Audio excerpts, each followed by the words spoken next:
Hello guys and welcome back to the channel. My name is Matty Collins and in today's video I'm super pumped because we're talking about Peter McKinnon's new intro. It's black and white, it's vintage, it's raw, it's scratchy and grainy and dusty, and it embodies the goatness of Peter McKinnon.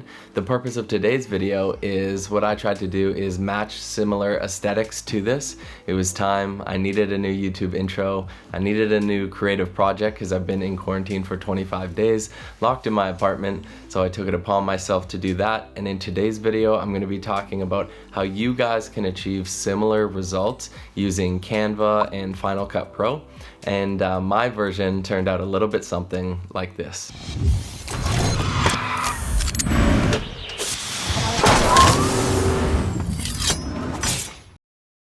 So if it is your first time here at the channel, welcome. And the purpose of this channel is to build a community of beginner to intermediate photographers and filmmakers as we continue to push each other on the path to excellence. Footage for my intro was shot in S-Log3 on my Sony a7 IV, and the drone footage you saw, I always shoot in Cine-like on my DJI Mavic Air 2. Also, just wanted to say that imitation is the best form of flattery. As you guys know, probably Peter McKinnon will never see this video, but if you do, you should be flattered. We're gonna dissect the intro a little bit and Peter McKinnon's. We're gonna compare them side by side, and we're actually gonna talk about like how he achieved these aesthetic results and then how I kind of mimic those using Canva and Final Cut.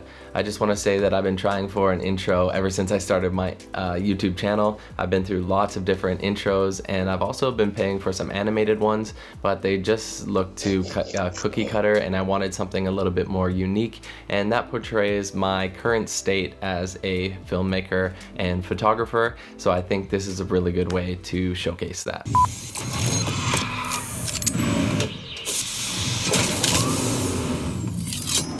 Okay, well that was complete badassery. Where do we start? What I'd like to do is start with sound design here.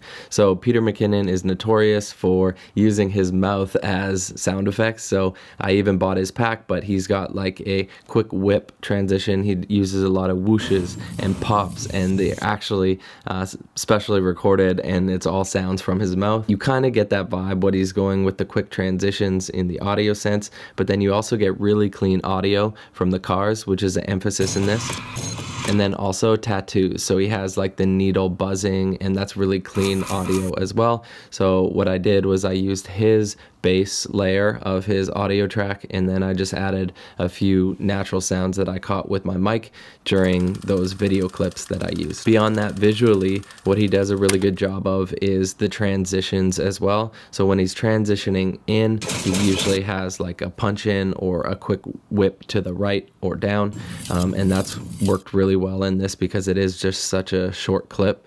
And then visually as well, he uses things like paper tears, and he uses overlays, like film overlays, to really help the footage to look nostalgic and vintage beyond the overlays of grain and scratches and all that kind of stuff. And then he also pulls us in with his life stories as well. He makes sure to include things like him crashing his side-by-side and breaking his bones, and the audio does a really good job of portraying that. And then his passion, which is photography, he ends with that, twirling the camera, and shows him in action. Again, I tried to kind of follow along those lines. He's a Canon shooter, I'm a Sony shooter, but that's besides the point. And then he pulls you back in to the simplistic high quality logo, and then it kind of matches the rest of his video. I just want to pause for a second and thank you so much for being here, and please leave a like. I know it's cringy to ask for this in every video, but it truly does help my channel grow, and we just hit 600, so thank you all, the existing subscribers and the new subscribers and the subscribers to come, and let's dive back into the video. So before I even put anything into Final Cut, I wanted to find some dust, scratch, and grain layers, and as a educator I get a free account, a free Canva account, and so I went through there and looked for some overlays. What I did then was I imported those into Final Cut and made sure that they look good with the footage after I imported that into Final Cut, and then I added the keyer effect, and then now you kind of see it transparent, see over the footage, and by doing that it added like that vintage, grainy, scratchy look to the footage. And then what I did was I added my favorite LUT as well desaturated that, and one of my favorite LUTs right now is kind of like a cine style, but when it was desaturated it still looked pretty solid.